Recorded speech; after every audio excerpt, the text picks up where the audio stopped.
Okay, so I think it's recording now. So welcome everyone. So we have a very exciting list of speakers who are contributors to this online issue. We've got 15 of you here, so thank you very much for joining us tonight. And before we start, so we have a really long list of people who will be telling us something about themselves and their work and doing some readings. I just wanted to say something about the magazine and how the magazine started and what we do, so that you understand a little bit all the work behind the magazine. So the magazine started 3 years ago. This is our third issue, online issue, and we also had a third print issue. And the idea for the magazine comes from Alex Plazatis, who's actually here. This is really a project and an idea that started with his enthusiasm. So he's really the force behind the magazine. When it started, it was just an idea, and Alex approached myself and two other people who knew each other from Leicester, where we lived at the time. And we started the magazine, and we were lucky enough to get funding from Arts Council. And from then on, we have just grown. Every year, we have included more editors. Amongst our editors, which are present, I'll introduce them in a few minutes, are Amir Darwish, who was a contributor and then became an editor. He is an editor for our interviews. And Asiye Betül, who was a contributor to our section on poetry, and then it became an editor. So it's a project that has grown, and it goes from strength to strength. One of the main aims of the magazine, and I think I wanted to highlight this, is to create a community of readers and writers. And what distinguishes the other side of Hope from other magazines, literary magazines, is that we've got two sections which are only exclusively open to contributors who have an immigrant or a refugee background. So in our poetry and fiction sections, we only publish contributions, pieces, by writers who have an immigrant or a refugee background. The non-fiction section is open to contributors from all different backgrounds. In terms of the project, which has grown from strength to strength, there is now, and I will ask Mike to say a few words, we have now a new section on translations, and we also have a special issue that has just been published. And maybe, Mike, do you want just to say a few words about the work you've done? Because that's the latest stage in the story, in the history of the magazine. Sure. Can you hear me? We can hear you. We can't see you, but we can hear you. Okay, I don't know why you can't. It says my video is stopped. So. Oh, don't worry. Yeah. I think we can all hear you. Sure. So we're very excited because we have a new online issue which will be launched in March, called Other Tongue, Mother Tongue. And it's basically a multilingual collection of poems in the language of the poet, but also translated into English. In many occasions, it's translated by the poets themselves. And it's been, Maria was talking about the community aspect. It's been a really exciting experience, kind of working together on the translations. And we're very happy with the special issue, and we're looking forward to launching it in March.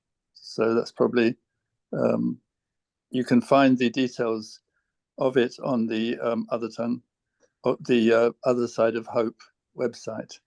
Oh, thank you, Mike. So this is the latest development in the magazine. And the other thing we do, and I wanted to say a few words about that, because this is creating a community of readers and writers, which is a transnational community. You know, all our writers contribute pieces, and they live in different world context sites. You know, we've got contributors who have written and are based in Africa, in all continents. But it's also about, because it's funded by Arts Council England, it's also about creating links and ties with communities in the UK. So in each year, we work with a particular group, community group. This year we worked with Young Roots in London, which is an organization that works with and accompanied asylum seekers. And they produce some wonderful poems that are published in our print issue with a creative writer. Some of the poems are co-created, and they are the result of work that Ross did with them in creative writing workshops. So there's also this kind of outreach and community work, which is also very much part of what we do, which is creating opportunities for, in this case, young and accompanied people who are seeking asylum in the UK to also write poetry and have their work published in the magazine.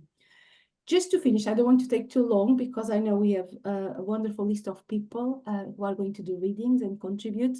We have done several magazine launches for our print issue. We've done these in festivals like Intercultural Festival in Bradford.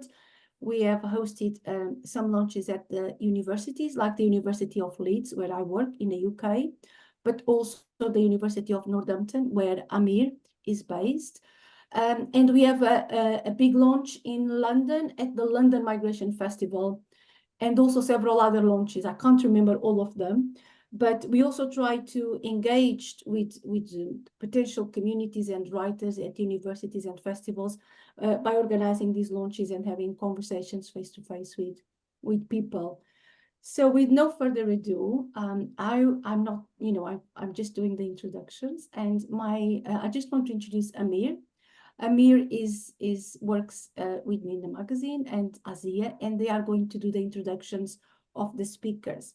Just before we proceed, because we've got 15 speakers, we have to keep track of time.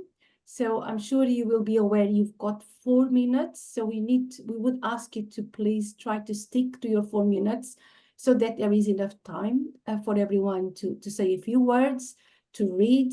Those 4 minutes are for you to say whatever you want to say, to share whatever you want to share, and also so that we have time in the end to open the floor for questions. So I hope that's okay with you and very exciting. So I think Amir is going to introduce our first speaker. Thank you very much, Maria. I'm so excited for this. And before I introduce the first speaker, I've noticed that Julia Rampen is here, who wrote the foreword for us. And I wonder, I'm not putting you on the spot here, but if you wanted to say just a few words, you are welcome. Starting with hello, Amir. And nice to meet you. It's nice to see you again. Do you remember we spoke with my IMAX hat on? Yes. Congratulations is the main thing I want to say. It's a phenomenal achievement, and I saw Alex just before Christmas, and we were reflecting on how there's often a lack of bridge between the work that people do that is maybe more community focused and the professional world. And what's brilliant about The Other Side of Hope is it is very much trying to reach every community and create opportunities, but at the same time it's going into the inboxes of literary agents, and building bridges with publishers.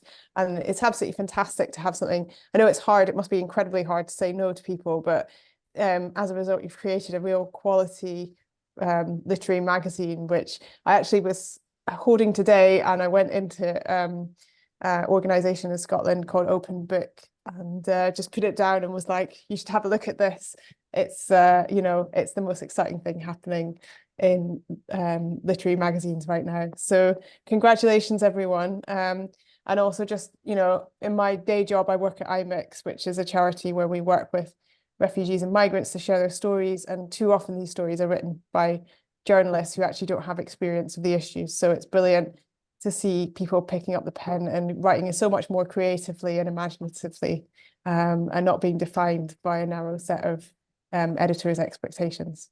So congratulations, and I look forward to listening. And thank you very much.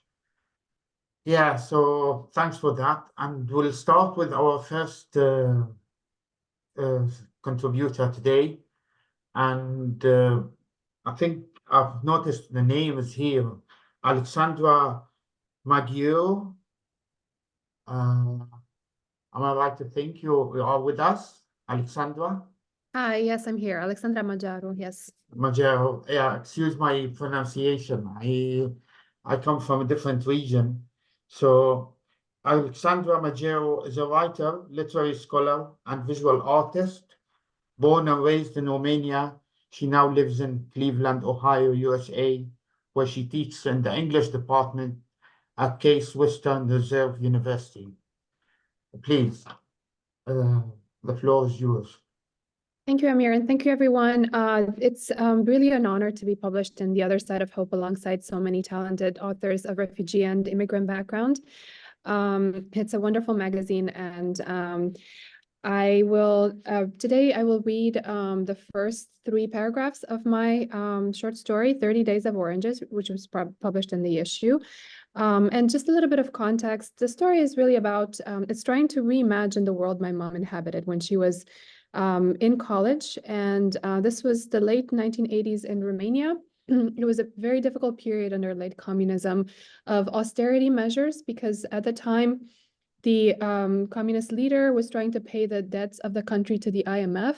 So that meant also severe restrictions on the population, including no heat, electricity, and barely any food in stores.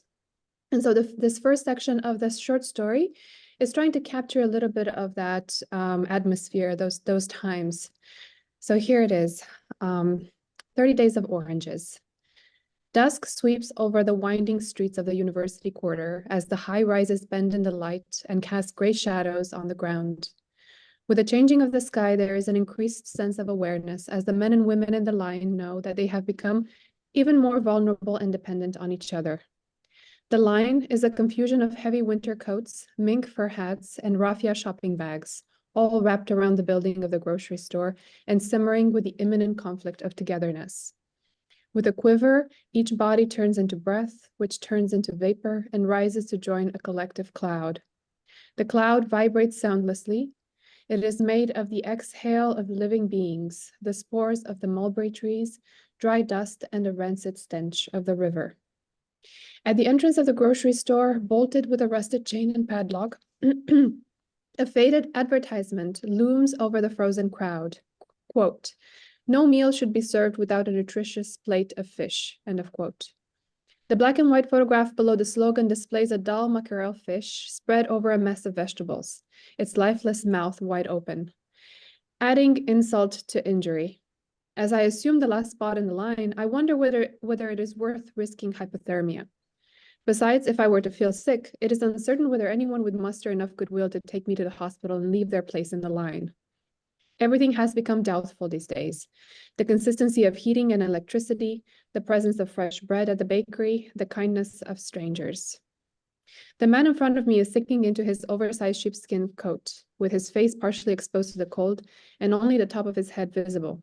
A bald patch as smooth as an ice rink, and his long hooked nose, now a deep shade of purple, hangs uneasily over his brown cotton scarf. He strikes an awkward pose, and I am overcome by a feeling of tenderness. I move tentatively towards him, touch his shoulder, and find nothing else to say. And finding nothing else to say, I ask the ordinary questions. What is handed out? What is awaited? What is being sold? Always in the passive voice, with a certain calculated avoidance of subjects, things, and reasons. The man turns towards me reluctantly and announces that he doesn't know, but that he saw a line forming and decided to take up his spot just in case. Just in case is a way of being. Yes, he did hear some rumors. No, he doesn't know when the store will open. A shipment truck passed earlier, others informed him. Besides, it doesn't matter if it's a crate of fruit, soda, toilet paper, or soap. He'll take anything. Thank you. Thank you very much. Thanks. It's I find it weird that there's a daylight behind you when it's dark here where I am. So, yeah. So our next speaker, contributor rather, it's Alice Motta. I've noticed the name. She's with us. Hello, Alice. Alice, you're here with us? Do you mean Alison? Or is there an Alice here as No, well? Alice Alice. Motta. Yeah, I'm here. Alice Motta. Yeah. Alice Oh, Motta, okay. yes. Sorry. Alice Motta. She was here. She was, yeah. I am here. Oh, Happy hello, to- Alice. Okay, hello. Hi. Yeah. Hi. So Alice Motta is a physical theatre actor based in London who explores themes of self-discovery, migration, body freedom, and sexuality. Please. Go Hi, ahead, Alice. I'm so sorry, my connection is a bit bad. Is this my, you can hear me? I can hear you, yes. Okay, good. If you can't, let me know because my connection is going back and forth. So this poem is really like this kind of immigration feel. And I really, appreciate the other side of hope doing what you're doing because we need all sides of hope in our favor when we leave so much behind. So I'm really thankful. This is called Moving Mountain. It's a very short poem.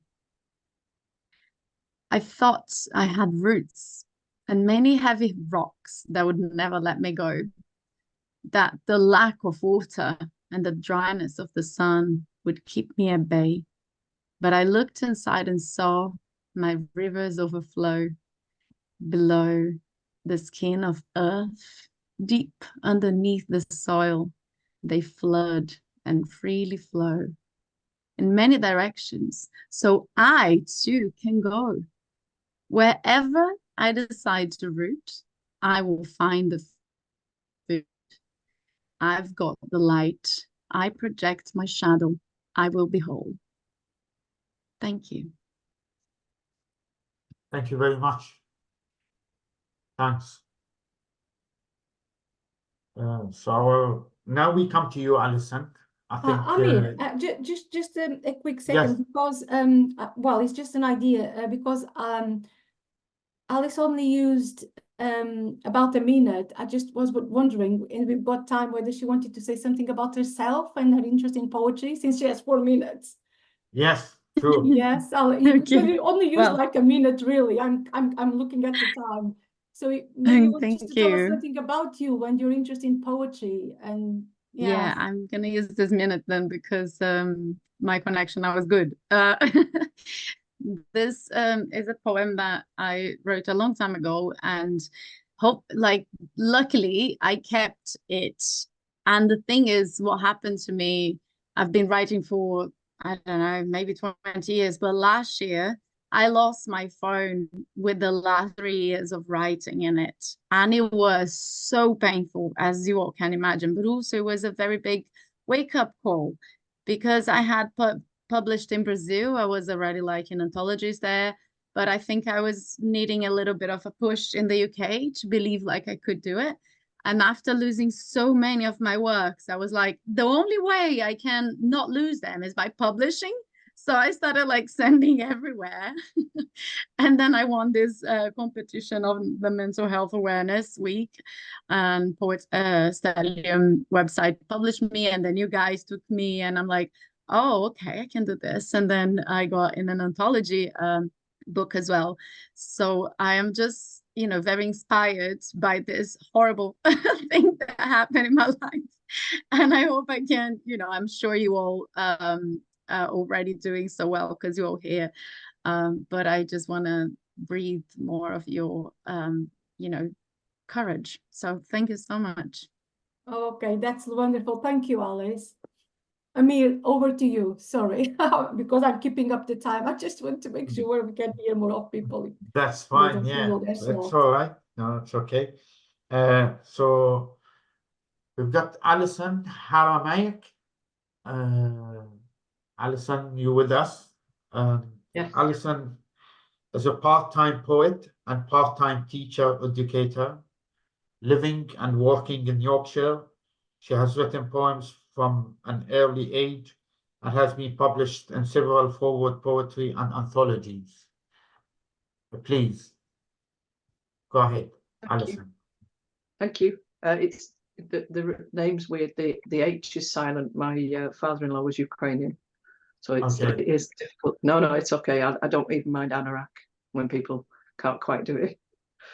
Thank you for inviting me. I feel really privileged to be here, and I love the website, and I'm very much using it with my trainee teachers, many of whom they're trained to teach in the post-16 sector in refugee centres and community centres, and they are finding this website lovely as well. So thank you for that. So I'm going to read a review I wrote about an anthology called We're All in It Together, Poems for a Disunited Kingdom. So this comes from the University of Huddersfield, edited by Michael Stewart, Steve Ely, Kayleigh Campbell, and it was published in 2022. The new anthology from Grist, We're All in It Together, edited by Michael Stewart, Steve Ely, and Kayleigh Campbell, is an exciting and challenging collection right from the preface to the last poem, Asylum, and it's well worth starting with the preface before you read the poetry. This is not something I usually do, preferring instead to dive straight into the poetry, but this time I thought it best to give it a read as I'm reviewing rather than just reading, and I'm so glad I did. The preface is one of the most compelling and honest that I've ever read. It tells the amazing story of why and how these poems were brought together, and by the time you've read them, it becomes very obvious that these poems fulfilled their purpose, the brief, as described in the preface, a focus on the state of the nation. The collection runs like a roller coaster to me, with its ups and downs in terms of poetic content, not quality. Roller coasters are more exciting than roundabouts, and this is reflected in the book. It begins with the almost bleakly cynical start with Imperial Exodus and Strandline, depicting the loss of Brexit with some very hard-hitting messages. I especially like the message towards the end of Omni that was caught in the lines. Old Huguenots could train us to reweave the national tapestry, tie in rogue threads, not hide a stain, but set it in the pattern, were we open to real history. This poem, for me, starts to move me upwards on the roller coaster and intelligently setting some delicate rhyme within the lines, whilst alluding to the very industry, textiles, that built Huddersfield from the 18th century onwards. I found the poem, Another Debate in My Parents' Kitchen, very moving. Simple in words, simplicity in form, but it reaches the emotions without fail, and I suspect it will do so for many people when they read it. Similarly, the poem 2 Minutes in Translation pulls at the heartstrings, both of these poems reflecting on parenthood in different but equally compelling ways. The poem The Only Way to Lose an Accent, with its line, a sob is language dismantled, contains an incredibly powerful idea for me about how the way we speak means nothing when we audibly exhibit strong emotion. Such emotion as described in the poem becomes a leveller and independent of our accent, be it northern or southern. The messages held within the poems are as varied as the formatting, and it is the variety of the latter which often challenges the reader to read and read again. The formatting of some of the poems can be incredibly subtle at times too, such as that of Google voted leave. My proofing eye saw gaps in the lines, but my poet's eye realised that they were there on purpose, were intentional, and in being there added to the depth of the message of the poem. The poems On This Occasion and Judas are examples of the power of the formatting used in some of the poetry, the impact the formatting can bring to a poem. These are short but compelling poems that use the formatting intelligently to bring their message home, like the way Arctic Tern uses changes in line and verse length, along with italics, to create a sense of rising to a crescendo in the words. Each time you read a poem, for example, Brexit Explained, Bagpipe Music 2022, or Oh England, I Love You, you find something different, a bit like the way a signature looks slightly different each time you write it. Remember checks? It's never quite precisely identical each time. So too with some of the poems in there, each a unique signature of the lines echoing in one's head. There are some beautiful lines in these poems that struck a chord with me. Leaving Britain is one that resonates deeply, particularly the lines starting with, each word is now see-through as thin glass, but that doesn't mean they are true. For me, this holds to the brief of the anthology in describing the words of the politicians at the time, or Bog and Fen with its links to and images of history and plant life. As a botanist who is also passionate about history, I felt like this one was written just for me. Another that stood out for me on the page was that of Yorkshire cricket, which I first heard at the launch of this anthology at the Huddersfield Literature Festival in 2022. This poem, one of a number that were read out, is a forceful message that comes across equally well as a spoken word and as words read inside one's head. There is something for everyone here. It is an eclectic mix with a visible seam coursing through it. But the beauty of the collection is that the seam is open to interpretation, and I doubt that everyone who takes the time to read the poems will interpret it or identify it in the same way. The anthology finishes as strongly as it starts with the poem Asylum, a poem that links back to Strandline at the start of the book in my head because of the way the latter poem defines asylum in its lines. A very perceptive way to close the loop, as it were, on the poems of the collection, to unite the poetry in a collection whose purpose was to describe a disunited land. Thank you. I feel like I've really overrun time there. So sorry. No, you're fine. No, It's it okay. was just 1 minute or so. It's not a problem. Thank you very much. Amir, go ahead. Yeah. Okay. Thank you. Thank you. Yeah, next we have Angela Zaher, which I see that she's with us. Hello, Angela. Hello, hi. Hi again. Angela is a freelance writer based in London. She writes about food, travel, culture, and lifestyle. Her articles have been published in many magazines. Please, Angela, go ahead. Thank you for the introduction, Amir. I'm so thrilled and really proud to be part of the Other Side of Hope alumni. I had a story called Love, Loss and Recipes, which was published in the very first online edition. And I followed it up with another story called A Taste of You, which is in the online edition we're celebrating the launch of this evening.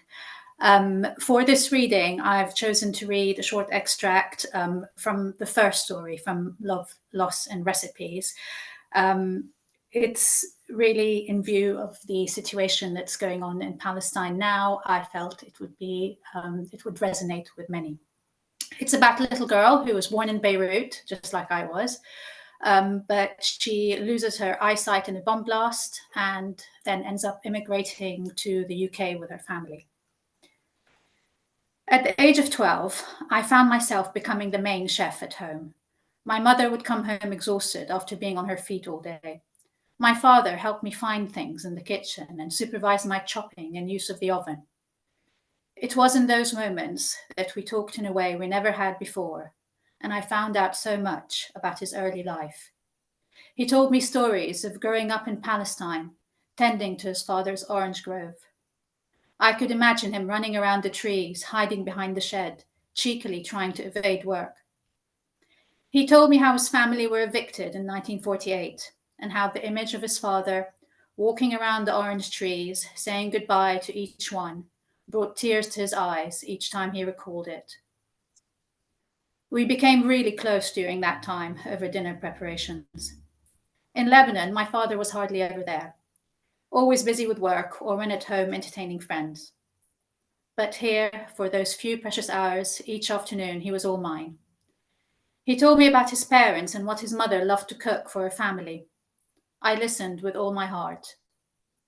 It was those moments in the kitchen that have informed what I do now. I try to capture the essence of my father in the dishes I create. Thank you very much for listening. Yeah, interesting story. And the loss of the one sense will empower the other. I've always been interested in that. Thank you very much, Angela. Ayman, we've got next contributor, Ayman Eckford. Is Ayman with us? Yes, I'm here. 1 minute. Do you Yes. see me? Can you hear me? Everything fine, yeah? Hello, Do Ayman. you hear me? You hear me? I can hear you, yes. Okay, thank you. The story, my name is Ayman Eckford, and I am from Ukraine, and I am an autistic person, and in my story, Mikolka's Memory, I write about a boy who is neurodivergent like me, and who also from Ukraine, but his family was fighting during Russian-Chechen war on Chechen side. I will write just the few first paragraphs, and after that I will just tell something that I want to tell about the story. I was born in Chechnya. Russia invaded a couple months later, bombing the city of Grozny, my hometown. I remember that in those days, everyone used to believe that Russia was a democracy. I remember the sci-fi movies about the invaders who believed that alien invasion was near, ignored by everyone, because my father would watch those movies with me. And because he was one of the few then who believed that one day Russia was going to attack Ukraine. I remember the first day when my family came back to Ukraine. It was coming back home for them and moving to the new land for me. And if you read, you could read the whole story on the website. And what I want to say today, I think I want to make 2 points. And the first point is about Russian-Chechen wars and about everything that's going on. Many of my friends are Chechens, and I just see that many Chechen refugees now deported from Europe, and that so many stuff that now going on in Ukraine was even more brutally happened before in Chechnya. But just no one speak about it. No one speak about Ichkeria, Chechen Republic of Ichkeria. No one speak about city of Grozny bombing down to the ground, about the Chiskas when the whole villages was taken out. People just ignored the story completely. And it sounds like a dystopia for me. And it happened in reality, and it happened with many of my friends' families. I know families when people was just, their relative was taken to concentration camps, and after they disappeared or was crippled, or when people live near the village that was destroyed completely, and it just silenced in the West. But at the same time, many people speak about Ukraine. And in Ukraine, there was several people who were speaking about what was really going on in Chechnya. And father of my main character of the story, one of these people. And I think it's important to speak about the story of Chechnya because I believe that with this near imperial culture that Russian Federation have now, the war wouldn't stop on Ukraine. And the first stuff that I was to say, and I think that important to speak about all these victims of genocide, Ukrainian genocide and Chechen genocide that were committed not just by Russia, but also the Soviet Union. And the second stuff, it's about my story. Because I am pro-neurodiversity activist, like I said, I'm autistic, I have ADHD, and I was creating the first Russian language website writing about autism from perspective of autistic people, pro-neurodiversity, and creating an initiative group about it. And I just noticed that many stories in just like literature magazines and in literature school, I think, but also in community of people who are interested in literature. They're very egalitarian. They made for binary typical people, mostly for neurotypical people, and I mean both situation when we are speaking about characters and role models. It's very difficult to find role models for example, person with ADHD and dyslexia, like McWalker from my short story, or for autistic person. Very difficult to find some kind of representation, or even for ordinary guys to see that autistic people, for example, like this. And the second is just, I noticed that many people with, for example, with dyslexia, or many people with ADHD, but who don't like reading much because it's difficult to concentrate, they like short stories. But most literature magazines, they just like short stories. That writing is like posh way of writing. That writing it's about styles. It's about making it all looking nice, and not like some more simple style, more ordinary character. Not more ordinary characters, but more like characters that like in real life. More representation, more some kind of adventures or social issues. So I think it's important to also think about diversity. We're speaking about literature here. Yeah, and also I'm writing dystopian novels now, and Mikolka, one of the characters in my dystopian novel. I hope I will find some way to publish it in the future. But thank you for your attention. Sorry for making it all rambling. Thank you, Ayman. Thank you very much for that. And our next contributor is Emil Draitser, which I know the name is here. I've seen it. Right. Hello there. Yes, I'm here. Yes. So, Professor Emeritus of Russian at Hunter College in New York City, Emil Draitser, is the author of 17 books of artistic and scholarly prose. So, please, go ahead, Emil. All right.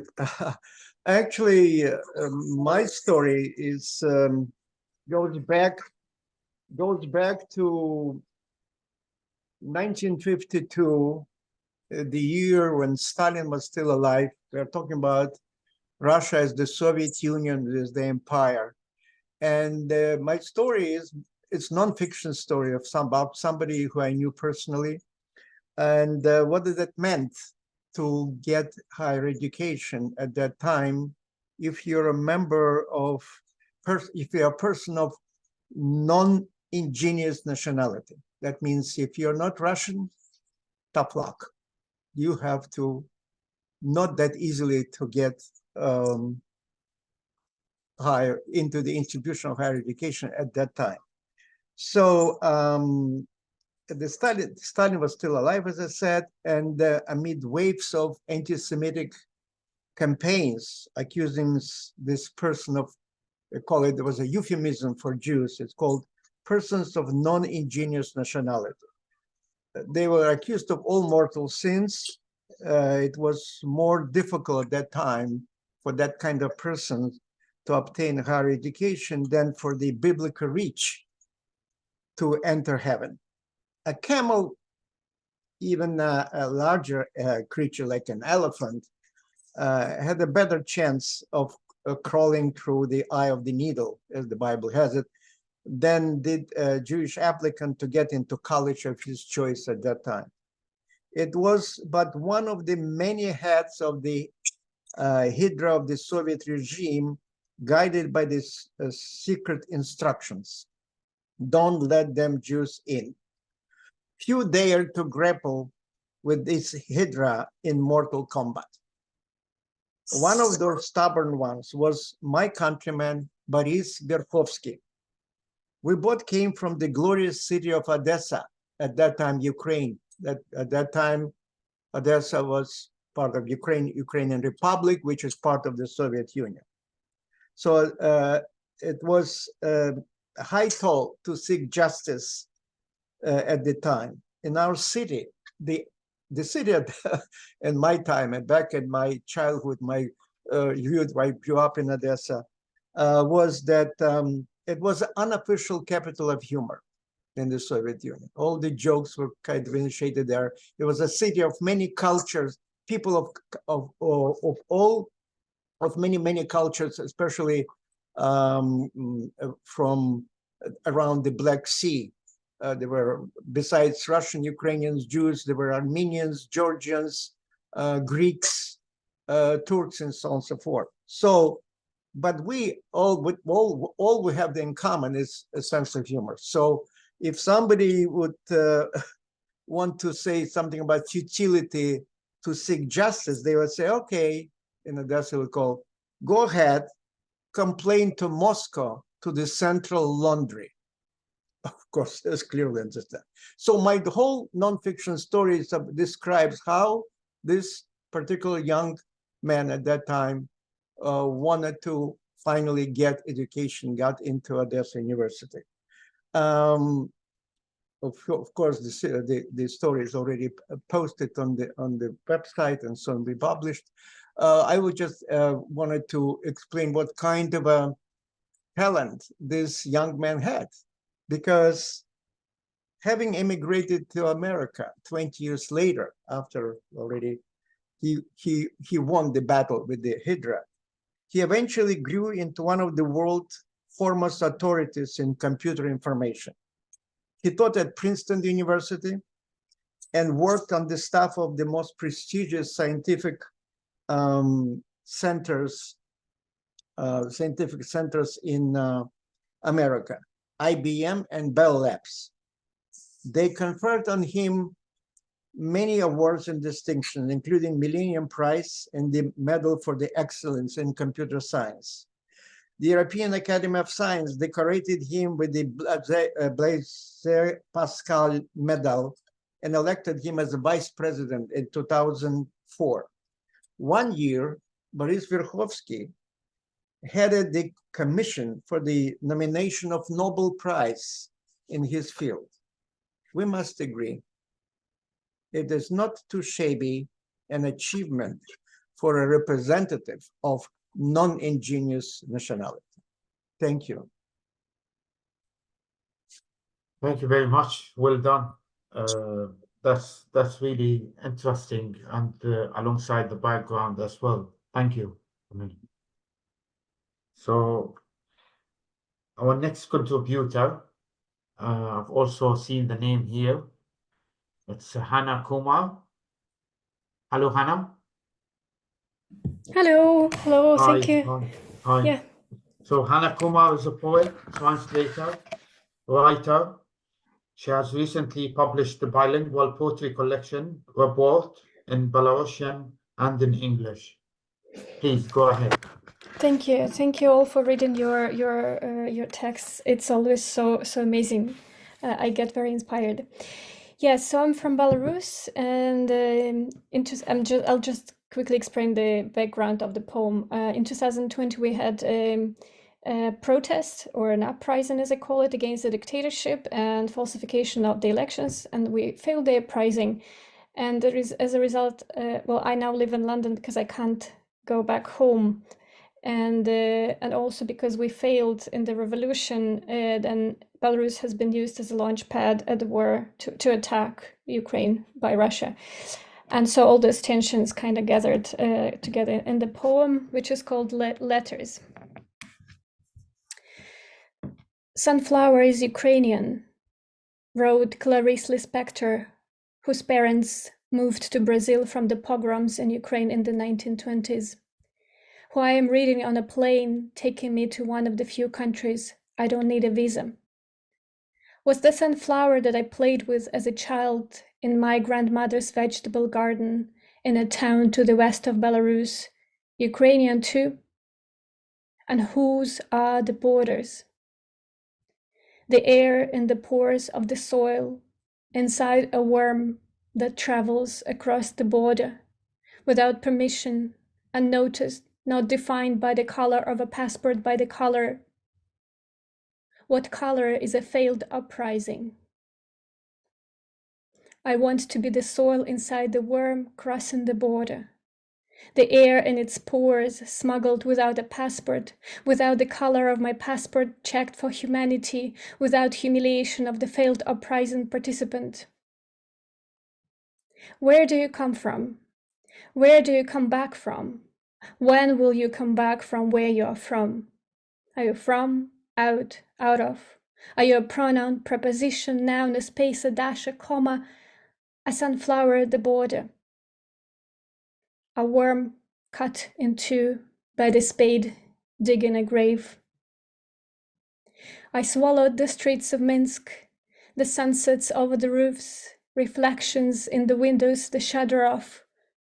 I swallowed my boxes with books, my favorite dress, my medical records, my hormonal tests, and I swallowed the problems I had with my parents, the gaps in our ancestral history, the hollows of memory, the sunflower seeds in my mother's fingers. When I come back, we will cry. When I come back, it will feel like I've never left. When I come back, you will come back too. If you want, if you left, if there is anything left for you. If you are also a language, lost and found, disappearing and reappearing, soil in and out of the soft worm's body. Never certain that this time it will work, but always believing, always turned to the sun like a sunflower's head. When I come back, I will watch my mama's fingers flipping sunflower seeds in our kitchen, in her kitchen. The seeds will disappear in her mouth like the days we spent apart. We won't talk about the life which has passed between come and back. What happens to the worm cut in two? What happens to a ripped up passport? What happens to the border if a country stops existing? Sunflower's head is made up of 2,000 florids. A worm has 5 hearts. My face is always turned towards home. I haven't come back yet, but I already cry. Thank you. Thank you very much. Very moving. Thank you for that. So I will hand over now to my colleague, Asiye Betül, who will carry on from here and introduce the rest of the contributors. Asiye? Thank you very much, Amir, and thank you to Maria for a very kind introduction as well. Hello to all of you. It's just incredibly wonderful to be seeing all these people together. I am the other nonfiction editor, an assistant almost. And it's just very incredible to see all these people whose work we got to read together. And it makes me feel almost shy to have read these works and to know such wonderful people. I will get on to presenting. Our next contributor is Hongwei Bao. I can see that they are here. Hongwei Bao grew up in China and lives in Nottingham, UK. He studied gender and cultural studies at the University of Sydney, Australia, and creative writing at London. Hongwei uses he, they pronouns. Please, Hongwei. Yeah, thanks very much. Thank editors for your great work and thank fellow writers for those powerful words. So I'm going to read my poem, Snow. It's snowing in March. Feather-like flakes are dancing in the air. You're complaining about the cold, the wet, the nuisance. I'm thinking about how small and infrequently it snows on this island, kissed by jet streams and threatened by global warming. That I saw much heavier snow in my childhood, in a small inner Mongolian town, where the Siberian high was a permanent resident, where the thick white blanket covered the ground for almost half a year, where children charged forward, carefree on sleighs, leaving smooth, parallel trails in the snow, where adults chisel the ice open, and nets of fish arose from the frozen lakes. That I left my hometown to study in Beijing, where in spring strong winds threw sands bitterly onto the face, except when it was snowing, when the air was clean and crisp, when the Weiming Lake was sheltered in snow, surrounded silently by white pine trees, silver cypresses. That I lay on a white sandy beach in Sydney, surrounded by nude bodies and pure Aussie happiness, where the blueness of the sea merged with the azure of the sky in the dazzling white sunlight. I wondered what it would be like to lie on the snow. That I walked in the snow for a couple of miles, making my way through a small forest in Berlin suburb to a heated old building, while I would meet other migrants, refugees, the Europe's other, trying to figure out the difference between accusatives and datives, trying to build a new life in a cold climate. That I arrived in London on a snowy day and eventually managed to settle down after all the phone calls, long queues, missed paperwork, repeated apologies. You helped me remove my suitcase from the car boot and opened the front yard, guarded by colorful garden gnomes smiling in the snow. That I still miss the sun and the beach, that often in my dreams emerge the small Mongolian town, parallel trails chasing the sleighs, the frozen waning lake, silver contours of the cypresses, the small forest in Berlin, zigzagging footprints stretching on, the multicolored garden gnomes smiling in the snow. Here in the Midlands, there's no extreme weather, no intense love or hate.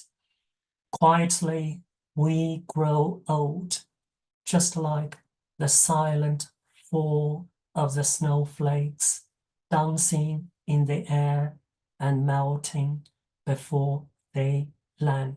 Thanks very much. Thank you very much, Hramiak, for the very wonderful poem. It was very, very Oh, lovely. Asiye, just a quick note. I just wanted to remind everyone that we are having a Q&A at the end, so there will be opportunities for people to ask questions.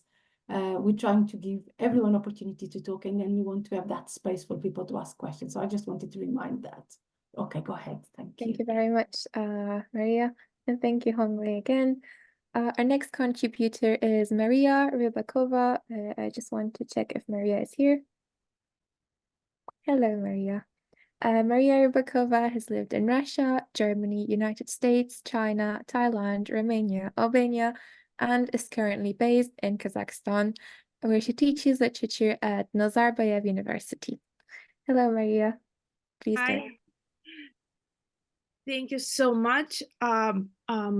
I am so touched and humbled and proud to be a part of this wonderful literary community, and thank you so much for this opportunity for being here and talk about my contribution. My contribution also was like provoked, let's say, by Russia's invasion of Ukraine. And I live in Kazakhstan, and there were many Russians coming here after the invasions, especially men who did not want to serve in the army and go to Ukraine. And I overheard a lot of conversations, and I thought a lot about how Russia is now will have to reckon with its crime and with its guilt. And my story is written from the point of view of a woman who was a hotel reviewer, a Russian hotel reviewer, who, however, was sort of critical towards her country, but maybe not enough. And she always tried to distance herself from saying, I am Russian, and assuming the responsibility, right? And I will just read the last 3 paragraphs of the story where she understands that, well, basically she should have been more politically active, right? It starts with her travels as a hotel reviewer. One night, having trudged after Florin to a pokey smoke-filled bar, I spent an hour with an old man who kept showing me pictures of Bucharest. And by the way, she's also like has different love adventures on her travels, being very promiscuous. He's showing me his pictures of Bucharest, overgrown courtyards, stucco walls covered with cracks, tall buildings with big clocks that had stopped in the last century, caryatids that had lost faces. He'd made pictures of Bucharest over dozens of years. He said he knew everything about this city, yet he kept discovering new details every day. It made me think that I could have loved just one man or just one town all these years. I could have known everything about him by now, and I would still not know him enough. Yes, I could have lived like that, but how much more painful it would have been to finally take leave. When I flew home, my cousin called me to say that we had attacked Ukraine. I looked out of my window and saw the cars, the zoo, and the brick wall of an administrative building. I thought, we attacked, and corrected myself. They attacked. The government attacked, not I. I didn't want it. I'm against it. I'm leaving, in fact. I don't even belong in Russia. I'm a citizen of the world. How can the war be my fault? I never read their newspapers. I never listened to the state radio. I never watched their ridiculous TV. I even joined the protests a few times. I just wasn't there often. I escaped as much as I could. Home was a daft place full of daft people who wanted the Soviet Union back. If I hadn't been away most of the time, I would have become one of them. No, I never harmed anybody. If you're looking for whom to blame, go after the actual killers, after the army or the government, but not after a bystander like me. Sorry, I didn't mean to raise my voice. It's not about you. It was just a general observation. Forget it. Let's talk about travels. Let's talk about love. Tell me I'm beautiful. Tonight, perched on this bar stool with a drink in my hand, I watched my reflection in your pupils and I asked myself, who am I? Yes, Russia is going down like a gigantic radioactive vessel whose suicidal pilot is off course and whose syphilitic crew is cheering. Am I just a passenger, still drunk after an all-night orgy, still disbelieving, still hoping for salvation? When I see my reflection in the bar mirror, I have these thoughts, you know. Perhaps it was wrong of me to want to escape so much, my country, my family, a man I could have called my own. Because without me, they went wrong, so wrong, they went bad. I had to live with this thought. I had always wanted freedom and love and the walk through strange towns and the unknown smells of streets and seas and the chance encounters in hotels and the random confessions at bar counters. I wanted so much life, not reflection, nor responsibility, not thinking of right and wrong. I left all that to others and they later turned to shit. But what is left for me now that I cannot turn back the time? I still have these olives in front of me, the uncomfortable bar stool, the howling wind behind the window, and, if I'm lucky tonight, the love of the green-eyed barman who's pouring me the last drink. Thank you. Thank you very much, Maria. Thanks a lot for the reading. What a wonderful piece. The next contributor is Mugabi Byenkya, sorry. I can see that Mugabi's here. Mugabi is an award-winning writer of prose, poetry, comics, essays, and songs. Mugabi's writing is used to teach high school English in Kampala and Toronto schools. Hello, Mugabi. Hello, everyone. I'd like to thank the editors of The Other Side of Hope so very much for having me at this launch and for selecting me for this issue. And I'd like to thank all the other wonderful readers. I've been really enjoying this evening. It's been such an eclectic mix of diverse voices, and it's really given me a lot of inspiration. I actually found out about The Other Side of Hope through my friend Banu Zan, who had a couple of pieces accepted for publication a couple of years ago. And I had been submitting whenever you put out a call for publications. And so to get this acceptance really means a lot to me.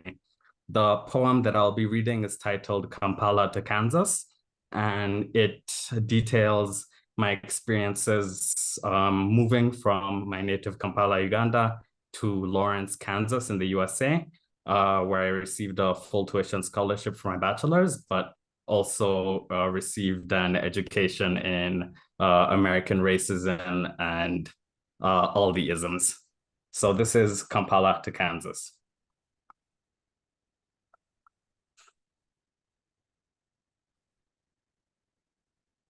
So Mugabe, do you wear normal clothes in public to fit in? but when you go back home, dance around a fire encased in original sin? Mugabi, since you're from Africa, have you ever pet a lion? I'm glad that you escaped Uganda. I heard people are dying. Child soldiers on the rampage, bullets and bombs flying. Wait a second. Your people use bullets and bombs? I thought they used sticks and spears marching onwards on the road to Zion. Were you a child soldier? Have you ever killed someone while crying? So Mugabi, it's Mugabi. Pronounce my damn name right, or at least try. Stop saying whatever every time you stumble across something that you can't pronounce. Like you can't do what I have to do since my culture does not rule over you. Cultural hegemony is not cool. Thank you very much. Thank you, Mugabi. What a wonderful, but a strong poem. Thank you. Our next contributor is Polina Cosgrave. I just want to make sure Polina is here. Oh yeah, I'm here. I just unmuted myself. Hi everyone. I'm really honored to be on board with so many beautiful people here. I'm very grateful to the editors, and well, because I've heard so many things already, I have to say something. I have to say, so Ayman, we're literally producing a play about a Chechen refugee now in Dublin. So you're very welcome, or contact me if you want. I'll send you the play. And thank you so much, Emil, for what you said. It resonated so much. My mom is Armenian, and it's so good to have somebody dismantling this cosmopolitan myth of the USSR, because she was telling me these stories when she didn't get good marks, because the Soviet teachers would say that, oh, Armenian girl can't be smart, you know. So it's a pleasure to be here. The story that I've contributed to this issue is about a languageless space that can be created by love between two individuals, but also about the loss of that love and nostalgia and the loss of home. I'll just read a couple of paragraphs without going much into it. It's called Of Cows and Pearls. In the morning of my life, I thought of light as throbbing. I thought of wind as emptying. I thought of clouds. I drank from the reflections they left on the black metal of the river. Blinded by flashes, I closed my eyes and imagined you coming back to me, following your own steps backwards, the steps that led you out of our realm, the steps melting the last snow. Let it speak.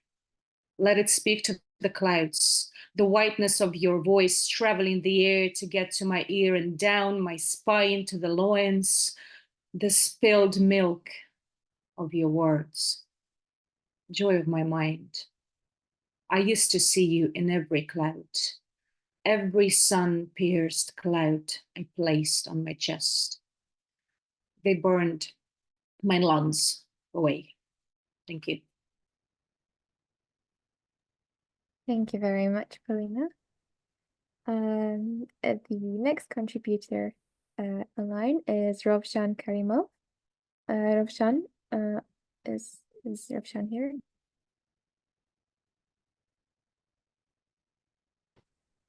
Hello. Hello, I'll just introduce Hi you. guys. My actual name is Rampen. I'm from Turkmenistan, and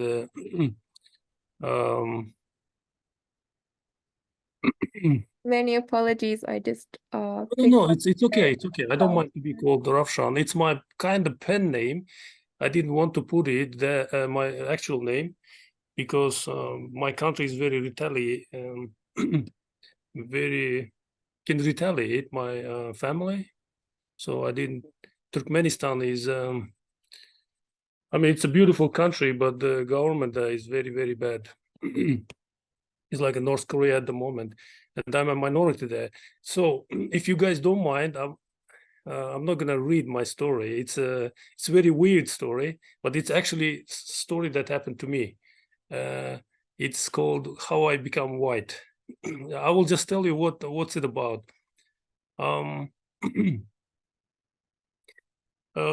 Because I was born in Soviet Union, and I'm very proud of that. Say whatever you want about Soviet Union, but so and it collapsed, and as a minority, I'm Uzbek in Turkmenistan, and I remember, yes, it was the racism exists. I understand I was called my compatriots. And when I was little, I have relatives in Russia. I still have relatives in Russia, in Kazakhstan, in other places. And in Russia, we are called black. Central Asians are called black. And the Caucasians also called black, which is very weird. Caucasians are called black. So when I went to US, but actually I'm Asian, Central Asian. Geographically, we are in the center of the Asia. So I'm Central Asian. So when I went to US, in order to start working, I had to declare my race. They are very, very peculiar about this race. I had a lot of problems with race. So I wrote about that story. And when I tell that I'm, because they wanted to know, it's a Sandra, they wanted to know my race. It's required. It's required.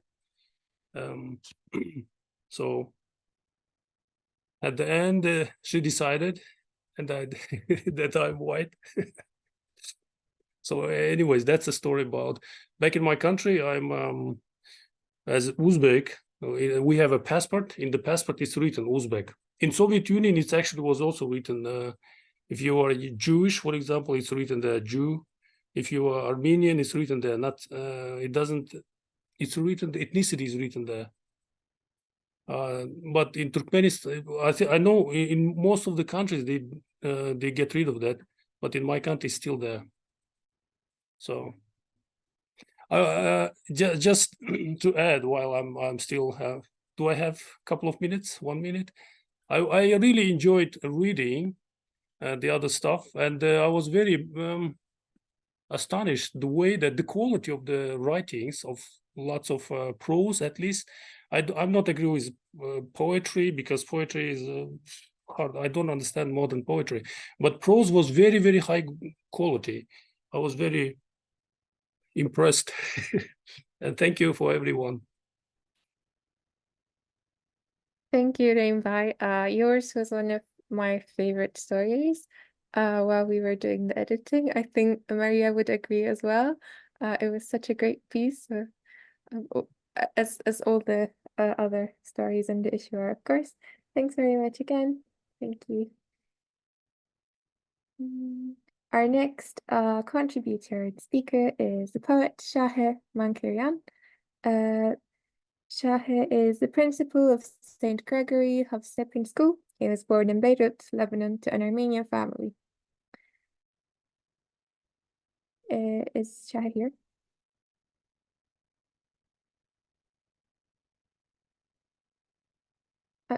I forgot to check if he was here before introducing him. Okay, I'll skip to the next speaker.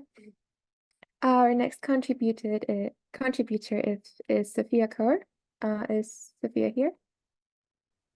Yeah, hi, I'm here. Hello, You see Sophia. me? Yeah. Introduce you So quickly, like. say again, sorry. I can introduce you quickly if you'd like. Yeah, that's fine. Yep.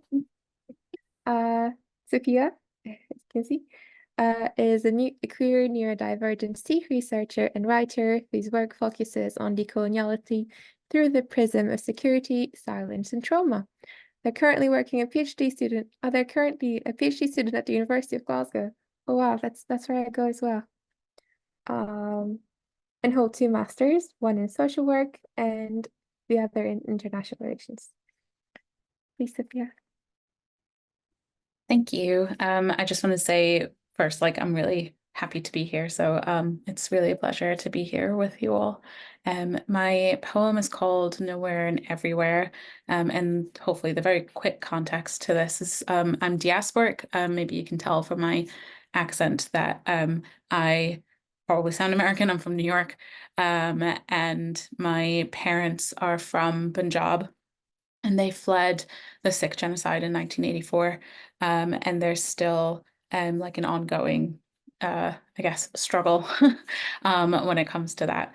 And in moving to Scotland, it's just been a very interesting transition where it just kind of seems like this American exceptionalism takes on a very different angle where somehow racism only exists in America. And I just find that very interesting because for me, it feels very much the same, if not more violent, because people here get to get away with the excuses of, I didn't mean it like that. That's an American problem. You're not in America anymore. So that's just very interesting. And so that kind of inspired this idea of nowhere and everywhere. And it kind of also feeds into my work as a PhD student through like the process of remembering from the dismemberment of coloniality. So I'll start reading now. The mirror reflects back to me the lines of my mother's eyes and her mother's lips, and the lines that were branded onto our lands, our identities. I don't belong where I was born, brown skin on land that's been occupied since 1492. After my parents looked for the salvation of the dream. Nor do I belong where my parents were born, a country whittled down like a little piece of wood, knifed again and again until it resembles the image of something that no longer threatens those that hold it. They tell me I can only move forward, progress, they call it, but my body is made up of the past and creates futures that I cannot even conceive of. They tell me I can only restrict time, the time to do, to be, to live, and living is only for the weekends, for the after hours, separated because everyone is busy living at the same time. They only know restriction, the restriction of our lives, our memories, our nourishment, and I've been taught it, force-fed it, fighting the urge to teach its destructive ways to others. I yearn to live across time, across space, both here and there. Still, I find I have to ask permission. Permission to live by the will of others, when all I want to do is live a life uninterrupted. Like the record that never comes to the end of its etched lines, the dancing that never ends because we can always find our breath. It's a wonder that I'm being at all, but I am here, defiantly, living, through my own means, between here and there, and nowhere, all at once. Thank you. Thank you very much, Sophia. That's very lovely, wonderful poem. Thanks. Our next contributor is Yakin Ginger. Yakin is an architect engaged in research and practice and is an assistant professor at MET SOA MID Nashik. Hello, Yakin. Hi, thanks. So I'm Yakin, and I come from a partition family, as they call it here in India. So when you say a partition family, it means that someone from your family migrated from one side of the border to the other in 1947 between India and Pakistan, when the subcontinent was divided after the British left. So my grandfather migrated from Karachi to Bombay, or Mumbai, as it is called now, and a route which many of the people took. And that is where my interest in this event also came in. And I started looking at the family history and also to fill this gap in my personal history. So I ended up reading a lot of literature around this event and the happenings back then. And this is the third book review. So I've done a book review for The Other Side of Hope, and this is the third one which I've done for them. And this is Khushwant Singh's book, Train to Pakistan. So Khushwant Singh has written a fictional story, but it is quite relevant because when you read through his book, it relates to the happenings of 1947. And he tells a tale of a small village which lied on the border of India and Pakistan, Mano Majra. So the village remains unaffected by whatever was happening during the partition for a long time. But a few events trigger the communal violence in the village, and there are trigger points which lead to the eventual decline of the village, which lead to a lot of migration there. So, what is interesting in his story is the train which comes to the village and stops there, and which comes in with dead bodies. So, the train was one of the major modes of transport or communication during the partition. And trains, when they crossed borders, were often, carrying dead bodies instead of people to the other side of the border.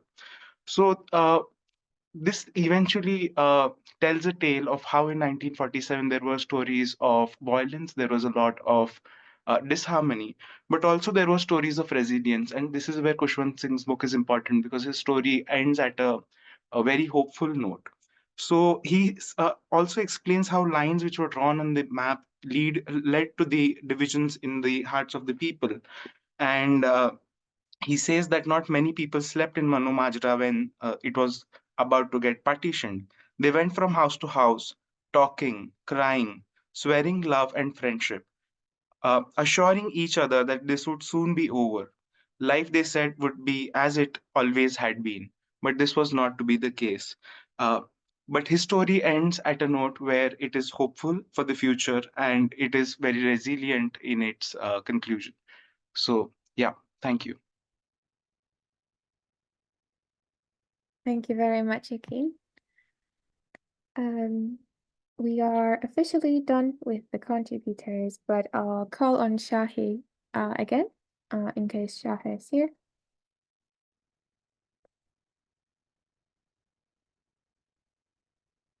I think Shahi is unfortunately not here with us today. Thank you very much to all of you, to all the contributors who gathered here today to read their wonderful, wonderful work.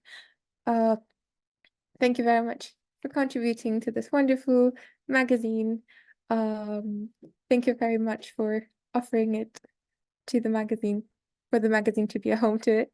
It was very lovely to be here with all of you. Thank you again. And I just want to say a big thank you to Laura, who was behind organizing this event and doing all the communications and emails with all of you. So a big thanks to Laura as well. And a big thanks again to all of you for your wonderful, lovely, incredible, beautiful, and very strong pieces. I love them all. I think we'll be moving on to the Q&A. Thank you, Asiye. Thank you very much. Okay, so you have all been brilliant in keeping back with the time. So thank you very much. It's been very, very moving, and it's so nice to relate the text we read to the faces and hear you reading your text. So it's very special. I just wanted you to know that because I think it's important if you want to create a community of readers and writers, that we have this space. You know, this is an online space, but it allows people which are scattered around the world to come together in a very special way. So I just wanted to say that. There is now some time for, we've got about 15-20 minutes for questions, comments, sharing thoughts. It's just a space because, you know, I'm sure there's lots of comments in the chat box, but this is really an opportunity for everyone who has anything they want to say or ask, to speak. So what I will do, you know, there is this chat function, I'm sure you will remember from the pandemic, where you can raise your hands. And so if you could use that, or if you want just to raise your hand, I should be able to see you, hopefully, but it's easier. And then I'll give you the opportunity to speak.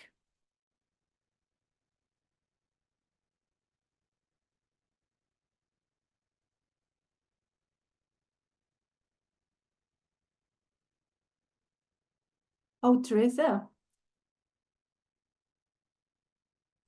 I'd like to ask the editors, now that you've been doing it a while, are you seeing some universal themes, or does every edition feel that it's addressing something different? There's always something more to be said.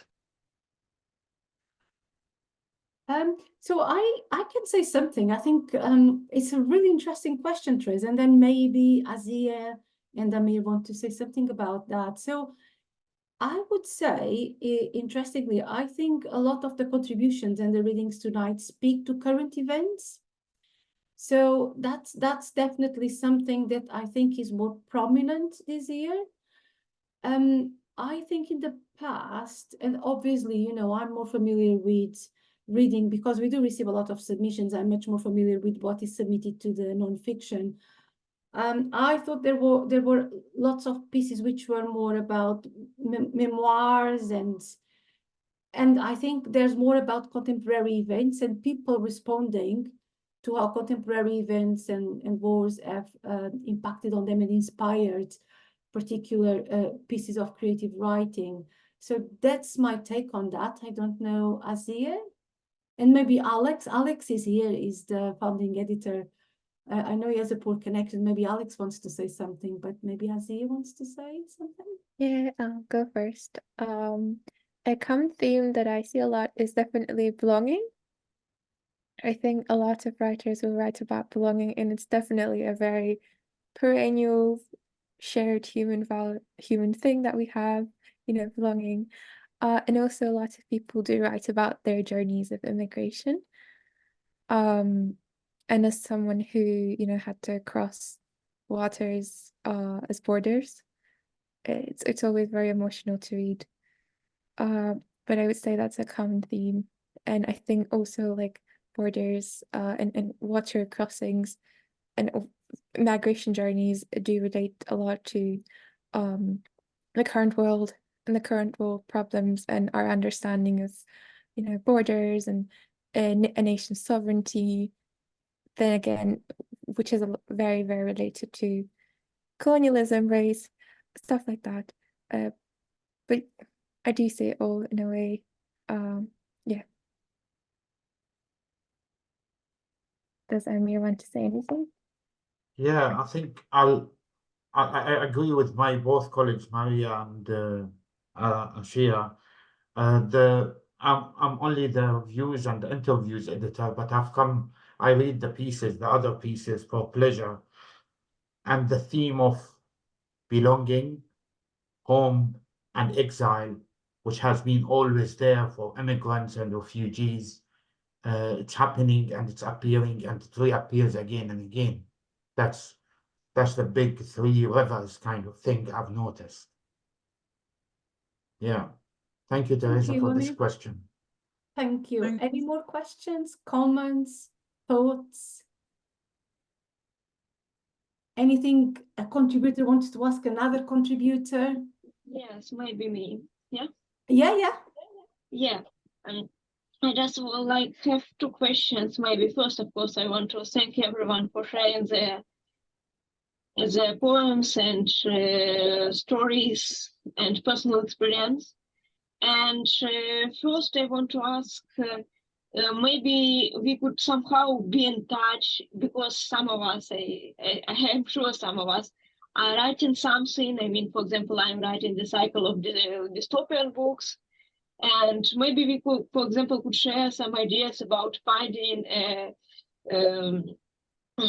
person who could represent us, because most of the time when you started to looking about, like, looking for agents, that I just go to some agent of the book that you like, but most of the agents are like posh and do not set stories, and maybe we could like tell or have some kind of list of agents to whom, for example, I don't know, I could recommend if I will be more in this, yeah, and I know someone who published poetry, someone interested in some publishing the poetry, published poetry, I could send a message to someone else, like to some chat group, like, I know where you could publish poetry, and if you found someone who interested in adventure and dystopia, you could ask me, for example, I recommend someone.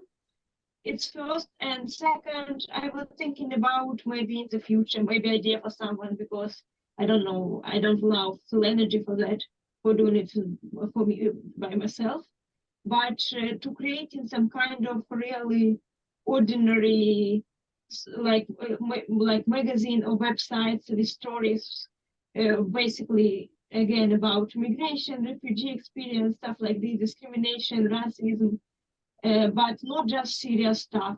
Like most literature magazines take serious stuff, but like, I don't know, like Miss Marvel, for example, or some stuff like this, some stuff that some child from Pakistan, for example, who don't know English well, would open and see themselves in the story. Some adventure, sci-fi, fantasy, some moving stuff like Halot Kasteni, Thousand Splendid Suns, not point on style and how good quality of writing, but point of stories, and more acceptable maybe for people with dyslexia, stuff like this. Just idea. Because I like this magazine, but they're not for everyone, I see it. Yeah, so something you mentioned that, so we want the magazine to be an inclusive space, and actually I just wanted to mention something. When we read the pieces, sometimes you select pieces that they are not very polished in the writing, but they have a lot of potential. And we work with the writers, so we are sensitive to that. So we try to be inclusive in that way, to identify pieces that have potential and work with the writers. But I don't think we have capacity to create a space, an online space where people could write or work. You know, maybe a social media environment is better for that, where there can be more interaction, because ultimately we are still a literary magazine. But I think you raise a very important issue about inclusivity and including neurodiverse contributors, and I think this is something we should be sensitive towards.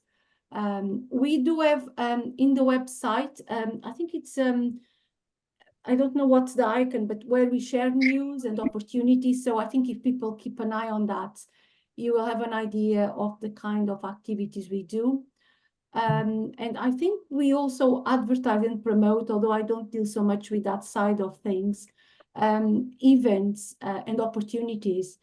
But this is something we might be able to discuss, whether we could be also a hub to promote events and circulate opportunities for writers with an immigrant or a refugee background. Maybe that is something actually we could discuss and see whether we have capacity or not. So thank you so much for that. Yeah. And maybe like more speculative fiction stuff, like general stuff like this. Thank you very much. And it's really amazing that you give opportunity to refugee people with different knowledge of English, with completely different experience, to just share their stories. And fiction and non-fiction poetry, it's really, really important. Thank you.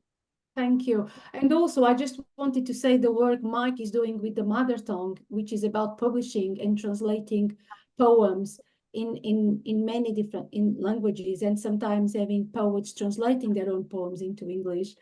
So that's part of an effort to make the magazine more inclusive, because obviously we just want also to create a space for people who can write beautifully, but not in English. But yeah, you touched on a very important issue, which is very close to our heart, which is we want to be as inclusive as possible, and also to have a space for diverse voices as well, which is also important. I don't know, Alex, Alex, do you want to say something? I know you've got some connection issues. Hello, everyone. Hello. This is Alex. Hello. And nice to see all the faces. And you know, as your pieces were coming, you know, as you were emailing your pieces, and I was reading them, and now, you know, we see your faces. It's beautiful. I don't know, Maria, what is the question? I'm not sure. What Ayman said, I think maybe we could do something like that, but maybe not through the other side of hope, maybe another project where we highlight these things. Yeah, what else you want to say, Maria? Sorry. Sorry? What's the question? Sorry, Alex, could you repeat? What do you want me to? Is there something you want me to say? Oh no, I just wondered whether you wanted to particular say question? something in response to the comments. I know Mike has his hand raised, so I think Mike has something to say. Maybe I just thought maybe you wanted to say something about the magazine trying to be inclusive, because that's really important to us, and you know how we worked to identify pieces with a lot of potential, but sometimes they were not very polished in the English language, and that was something we thought and discussed a lot. So maybe because it speaks to what we do, so maybe you wanted to say something about that. Yeah, we do try to do that. The other thing, you know, when Teresa asked about what sort of things we publish, because in each section, for example, in fiction, in non-fiction, we discuss all the pieces and each person. So, for example, in non-fiction, Maria has her own taste, Asiye has her own taste, and then I have my own taste. So we discuss what we want to put in.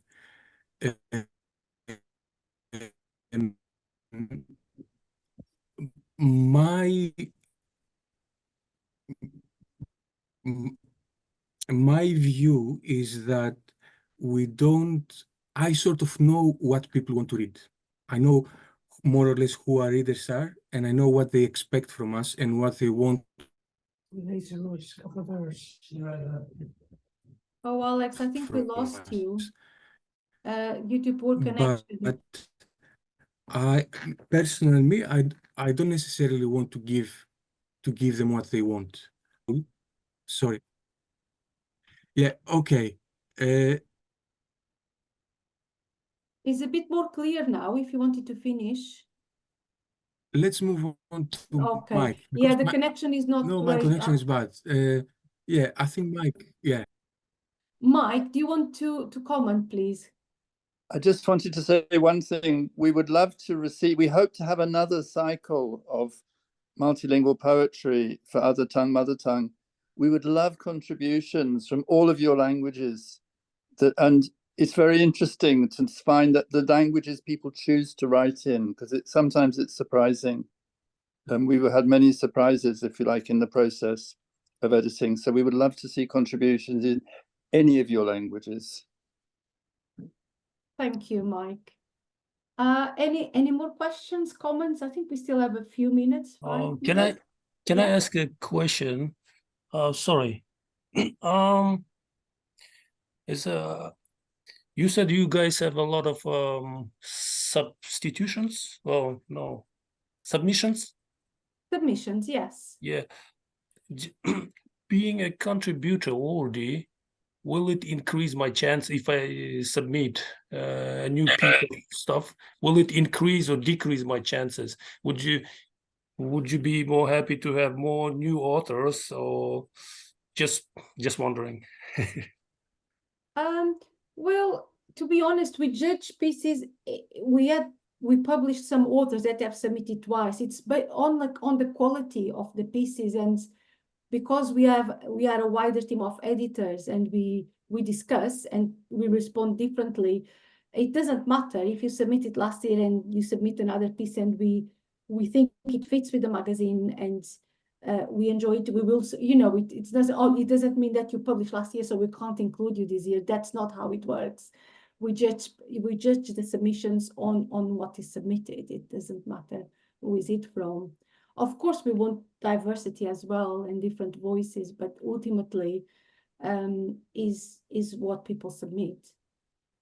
Okay, thank you. Am I right about this, Alex? I don't know if his connection is not great. Yes, okay. you're right. Emil, do you want to say something? Yeah, I have a quick question. I know that the issue was published already online, and I thought that you're preparing print issue. Would we, as a contributor, get a copy of it? How does it work? I think it's better to ask Alex, if he's still here, how this works. Alex, Yeah. are you able to explain? Yeah. So usually, so far, we accept pieces either for the print issue or the online issue, which are different issues. So the print issue stays in print only, and the online issues stays online. But we want to change that. So from next year, if everything goes well, we'll have one issue which will be bigger, and we'll publish it first in print, and then maybe after a few months online. Is to make all the online issues to bring them in print. So hopefully at some point the issue where you are all in will be published in print, but we don't know when. It's a project for later on. No, you'll publish it. Yeah, I'm sorry that I will continue. I understand you'll eventually publish whatever in print, but would we as a contributor have a copy of it? That's the whole question. Yes, when we do it, you'll have a copy. We'll email you. It's not in the plan though. That's a new idea that came through, and we want the online issues to go in print as well, but we hadn't planned it before. It's just what we are thinking about doing now, but it will take time to do it. Oh no, time, I understand. I'm just wondering. Secondly, my understanding was that once it's published online now, okay, then it will follow with print edition, is it? I could not understand. No. So if we continue the way we are now, it's the online issue stays online only. Only online, okay. Yeah, Okay. but we want in the future, because it will take time for us, we want to change that, and we want to make the online issues print issues as well. Okay, second, I mean, related to it, I see it in mother tongue, publication mother tongue, right? So does it mean that it's a separate issue, or the same stories in their mother tongue, or stories and poems in their mother tongue? I will ask Mike to answer that. Basically, people submit something in a language of choice, and it's people don't necessarily choose their quote unquote mother tongue, but the whole range of languages they communicate in and what they choose to write in. Yeah. This is poetry, and then the poem is translated. In many cases, the poet translates the poem, and as editor, I kind of work with the poet. Okay, so it's only poetry, right? At the moment, yes. Yeah, poetry. I'm a prose writer, so. Yeah, so Sure. mother tongue is only poetry. Yeah, just to be clear. Got it. Mother tongue is only poetry. That's all what I want to know. Thank you. Thank you, Emil. I know Polina wants to talk, and she's just not sure about how to raise her hand. But Polina, go ahead. Oh, you know. Yeah, you got it. I found it. Thanks. I have a question to the editors. So we have a student in Dublin here in the Intercultural Language Service. Nassul Hassari is a beautiful poet from Damascus, Syria, and I urged him to contribute to this particular issue, but he said, you know, he's gone the whole way of integration into the new society, and he's now a citizen. He said, I'm a citizen, I can't do that.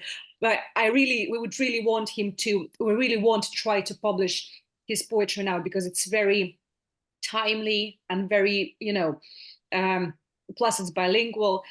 I was wondering if for the next issue, is it possible that can I or my colleagues submit for this great poet, like really nice poet, on our own, because I don't think that he will have the time and the capacity, given his position, to do that himself.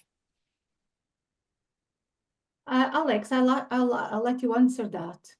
Yes, it happens quite often, Polina. So, yes, you can do that. It happened in the past with other people. You know, you can submit for someone else. There is no problem. Thank you. Thank you very much. That's good. That's great. Thank you. So I think we've got time for one more question. I'm aware we've been here for a long time and people are tired, but you've been fantastic in keeping up with time. If there is one more question, I think we still have time. If not, then I will close. If not, can I just say something quickly, sure. Maria? Just, you know, for the people who send us videos, I'm sorry we are very late with the videos. We haven't published them yet, but we will publish them soon. We are working on them. I'm very sorry for the delay.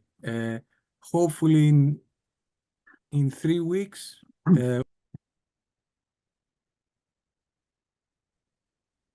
Okay, thank you, Alex. Okay, so thank you very much, everyone, for being here, for the editors, for the contributors. It's been wonderful to listen to all these amazing stories and people seeing the faces and putting the text, relating the texts to the people, see the human side of this story. So it was wonderful to meet all of you. You can keep in touch with the magazine is doing on our website. We try to update the website very, very regularly. And I would like to say thanks again to Laura. She's not here, but Laura is this amazing member of our team that through a WhatsApp group coordinates everything and makes sure that this launch can happen. And she's the person who organized it. So she can't be here, unfortunately. But many thanks to Laura, and many thanks for all of you who took their time to be here and share your stories, your poems, and your texts with us. And yes, we look forward to seeing more pieces. Like I said, keep submitting. Every new piece is something we will read with pleasure and consider. And what Mike said with the mother tongue, if you want to write in another language, a language you feel inspired and it's meaningful to you, it might be your native language or not. There's many surprises. Please also submit your poems. Thank you very much, everyone. And have a nice evening, morning, or afternoon, because I know you are all spread and scattered around the world. Thank you very much. Thank you. Bye-bye. Thank you, everyone. Thank you. Good evening.